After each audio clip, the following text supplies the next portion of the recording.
शिक्षक, शिक्षा और शिक्षक समाज और बच्चे और विद्यालय सरकार के लिए एक प्रयोग का यंत्र हो गया है, जहाँ की यहाँ पर किसी भी तरह का आप प्रयोग कर सकते हैं। वही ऐप है जो एक प्रयोग हो रहा है, इस और खामियों से भरा हुआ ऐप है। नमस्कार, आप देख रहे हैं अब तक बिहार न्यूज। आज हमारे साथ प्राथमिक शिक्षक संघ के जिला उप प्रधान सचिव गुलाब यादव जी हैं। सर, सबसे पहले आपको अब तक बिहार न्यूज में स्वागत है। बहुत बहुत धन्यवाद। और अब तक न्यूज़ के सभी दर्शकों को मेरे तरफ से बहुत बहुत नमस्कार और धन्यवाद। सर, बिहार सरकार ने शिक्षकों की सारी मांगों को पूरी कर दी, फिर भी शिक्षक नाराज क्यों हैं? बहुत सारी मांगों को पूरी कर दी है, ऐसी बात में कोई दम नहीं है और सत्य नहीं है। कुछ बातें हैं जिसकी पुनरावृत्ति की गई है, जैसे कि छुट्टी का जो मामला था, तो पहले भी छुट्टियां 60 दिनों का हुआ करती थी और इस चीज़ को फिर से लागू कर दिया गया है। तो नई कोई ऐसी बात नहीं है जिसको कि मान लिया है सरकार ने। जी, सक्षमता परीक्षा पास करके आप लोगों को राज्यकर्मी का दर्जा दे दिया गया है, फिर भी आप खुश क्यों नहीं हैं? सक्षमता पास करने का जो मामला है और राज्यकर्मी का जो मामला है, गवर्नमेंट को ये तरह से कहा जाए कि एक अवधारणा बन चुकी थी कि शिक्षकों में टैलेंट नहीं है, तो उनके टैलेंट टेस्ट करने के लिए या इनको राज्यकर्मी का दर्जा देने के लिए एक बहाना चाहिए था। उसके लिए सक्षमता का एग्जाम लिया गया और सभी शिक्षकों ने दिखा दिया कि हम सक्षम हैं। अब सक्षमता पास करके आप राज्यकर्मी घोषित कर रहे हैं, तो उसमें जो नई नियुक्ति पत्र देने की बात हो रही है, ये कहीं से औचित्यपूर्ण नहीं है और जायज़ और न्याय संगत नहीं है।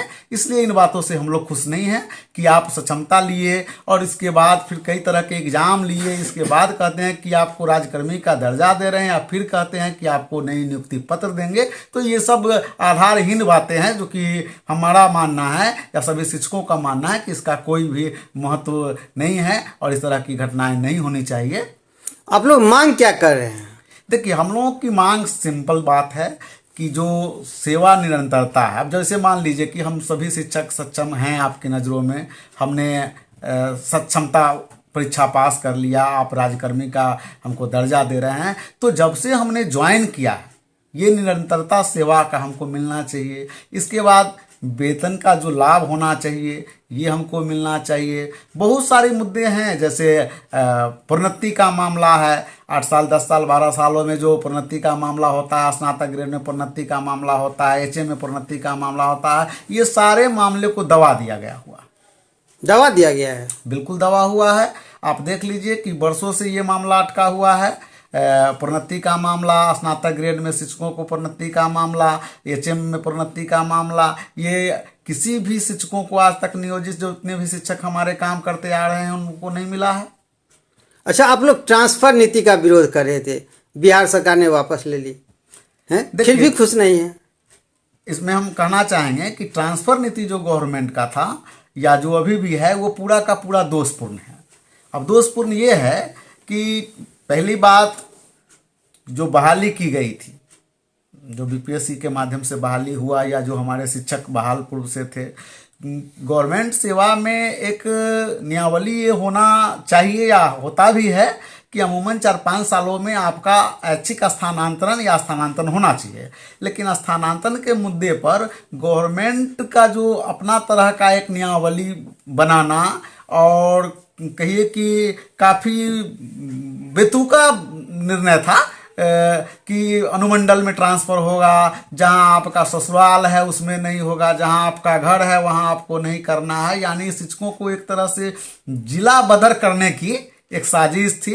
इसका घोर विरोध हुआ है और गवर्नमेंट को बैकफुट पर आना पड़ा है। अब जो स्थानांतरण का ये कह रहे हैं कि 1 तारीख से आपको हम 15 तारीख तक में अप्लाई करने का डेट दे रहे हैं, तो इसमें आम शिक्षकों के लिए तो कुछ दे नहीं रहे हैं। अब करें जो बीमार हैं, जो लाचार हैं, जो विकलांग हैं, तो उन तरह के शिक्षकों का होगा। तो इस स्थिति में भी शिक्षकों को आप स्थानांतरण का जो समझिए कि कॉन्सेप्ट इनका है, ये पूरा का पूरा दोषपूर्ण है। और जो शिक्षक संगठनों का जो एक डिमांड था या उनकी जो एक मांग थी, जो एक सजेशन दिए थे, सलाह दिए थे, उस पर गवर्नमेंट ने किसी तरह का कोई विचार नहीं किया। अगर करती गवर्नमेंट इस तरह का विचार तो ये सब नौबत नहीं आता। अच्छा, जो वर्षों से इंतजार कर रहे थे कि ट्रांसफर नीति लागू होगा, घर के नज़दीक चले जाएंगे, क्या उनका नहीं होगा क्या? देखिए, गवर्नमेंट की जो स्थिति है, खास करके अभी जो बिहार में स्थिति है, इसमें बिहार सरकार बैकफुट पर है। ब्यूरोक्रेट हावी हैं, जैसा कि आप मीडिया से हैं, आप देख रहे हैं कि हाउस में हमारे मुख्यमंत्री जी घोषणा करते हैं कि विद्यालय का संचालन 10 से 4 होगा, जो कि आइडियल टाइम भी है, पहले से भी होता आया है। और उन्हीं के पदाधिकारी उनकी बातों को नहीं मान रहे हैं। नियमावली आज बनता है, कल पता चलता है, विरोध होता है, गवर्नमेंट उसको निरस्त करते हैं। तो अभी पूर्ण रूप से कोई ये विश्वास के साथ नहीं कह सकता है कि जो दूर दराज चले गए हैं, सरकार की जो नीयत है उसके हिसाब से भरोसा नहीं किया जा सकता है कि वो लोगों को गांव तक लाया जाएगा, उनके बगल में उनको पदस्थापित किया जाएगा। तो ये सब चीज़ पर अभी संशय बरकरार है, उसको बहुत नहीं माना जा सकता है, क्योंकि सरकार जो है अविश्वसनीय हो गई है, और ख़ास करके शिक्षकों के नज़रों में।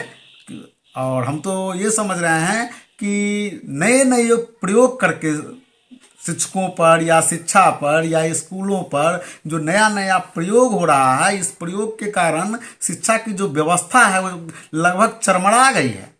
अरे सर, आपको तो बिहार सरकार को धन्यवाद देना चाहिए। छुट्टियां कैंसिल कर दी गई थी, त्योहारों की छुट्टियां बढ़ा दी गई, गर्मी छुट्टी दे दी गई, इसके बाद शीतकालीन छुट्टी मिल गया। अब क्या चाहिए आप लोगों को? यहाँ पर हम सर ये कहना चाहेंगे, खुशी होने की बात तो है ही कि कोई आपका अगर संपत्ति ले लिया है और किसी भी प्रकार से अगर वापस किया है तो आपके लिए ये खुशी की बात होती है। छुट्टियों या शीतकालीन या गर्मी की जो छुट्टी होती है, ये छुट्टियां आपको शुरुआती दिनों से मिलती आ रही थी। कोई ऐसी बात नहीं है कि सरकार ने साल भर 2 साल से ये देना शुरू किया या ले लिया। सरकार के जो ब्यूरोक्रेट थे, जो कि सरकार की बात को भी नहीं माना, ऐसे ब्यूरोक्रेट ने छुट्टियों को ख़त्म कर दिया था।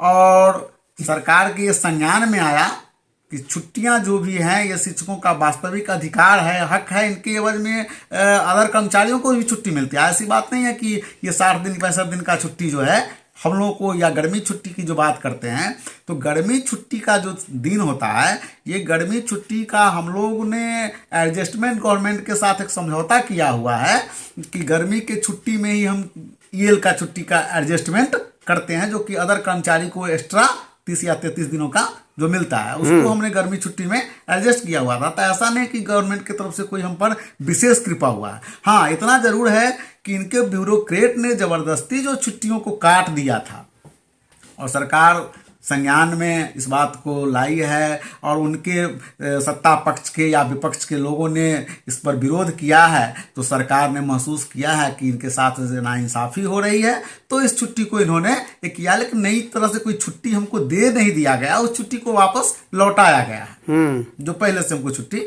अच्छा सर, आप लोग ऑनलाइन जो ये अटेंडेंस बनता है उसका आप लोग क्यों विरोध कर रहे हैं? देखिए, ऑनलाइन अटेंडेंस की जो बात है, ये पूरा का पूरा खामियों से भरा हुआ ऐप है। जो ऐप है ई शिक्षा कोश ऐप, तो ये देखा जाए तो ये ऐप में पूरी विसंगतियां हैं, और इस ऐप के सहारे आप ज़बरदस्ती अटेंडेंस बनवा रहे हैं, जबकि आपका ऐप टेक्निकल इशू से भरा हुआ है। आप देखते हैं कि टीचर अटेंडेंस बना लिया, उनका अटेंडेंस गायब है। अब कभी ऐप खुल ही नहीं रहा है। इसके बाद आपने जब ऐप लागू किया है तो आपने मोबाइल नहीं दिया, टैब नहीं दिया, कंप्यूटर नहीं दिया, उसके लिए नेट नहीं दिया, बैटरी चार्जिंग का कोई सिस्टम नहीं दिया, लेकिन ज़बरदस्ती आप कहते हैं कि ऐप से बनाइए। और इस ऐप में जो बनाने की परंपरा है, ये सब लोग तो बना भी रहे हैं। शिक्षकों ने कभी, गवर्नमेंट जितने भी काम दिया शिक्षकों ने सहर्ष स्वीकार किया है, लेकिन ये ज़बरदस्ती पूर्ण बातें कि आपने ऐप के माध्यम से हाजिरी बनाया और आपका ऐप में हाजिरी नहीं आया तो आपका वेतन कटौती कर लिया जा रहा है। और फिर गवर्नमेंट कहती है कि हम आपको वेतन दे रहे हैं, आपका फिजिकल जो भौतिक जो रजिस्टर है वो लगाइए। तो ये आपाधापी का मामला बना हुआ है। और ऐप में तो हम समझते हैं कि बिहार में सारे कर्मचारियों और पदाधिकारियों को अगर ऐप से जोड़ दिया जाए तब शिक्षकों के साथ किया जाए, लेकिन शिक्षकों पर ही स्पेशली ये ऐप का प्रयोग किया जा रहा है। तो शिक्षक, शिक्षा और शिक्षक समाज और बच्चे और विद्यालय सरकार के लिए एक प्रयोग का यंत्र हो गया है, जहाँ की यहाँ पर किसी भी तरह का आप प्रयोग कर सकते हैं। वही ऐप है जो एक प्रयोग हो रहा है, इस और खामियों से भरा हुआ ऐप है ये। अच्छा, आप लोग पुरानी पेंशन की मांग करते हैं, केंद्र सरकार पुरानी पेंशन हटा दी, बिहार सरकार हटा दी, तो अब फिर से पुरानी पेंशन कहाँ से मिलेगा आप लोगों को? देखिए, पूरे देश में पुरानी पेंशन की जो व्यवस्था है वो पूरी तरह से ख़त्म नहीं है। आपके बगल के राज्य बंगाल में देख लीजिए, केरला में, तो इन सब जगहों में आपका पुरानी पेंशन व्यवस्था है। दूसरी बात कि सरकारी नौकरी का जो चार्मिंग होता है वह पेंशन ही है। बाद बाकी चीज़ हम नहीं समझते हैं कि आप काम कहीं कीजिएगा पैसा आपको मिलेगा। प्राइवेट जॉब में भी लोग जाते हैं, काम करते हैं, बेहतर पैसा मिलता है गवर्नमेंट जॉब से। तो पेंशन चार्मिंग है।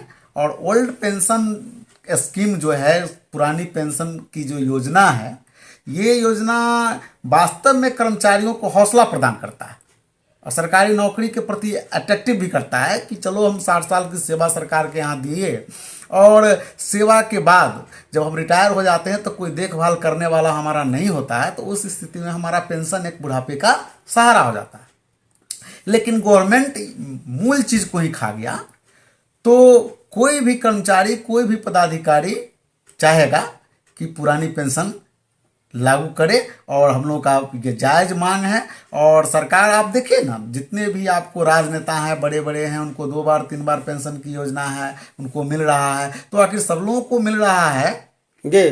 तो हम लोग जब इतना दिनों तक सेवा कर रहे हैं तो हमको ये पुरानी पेंशन क्यों नहीं मिलेगा?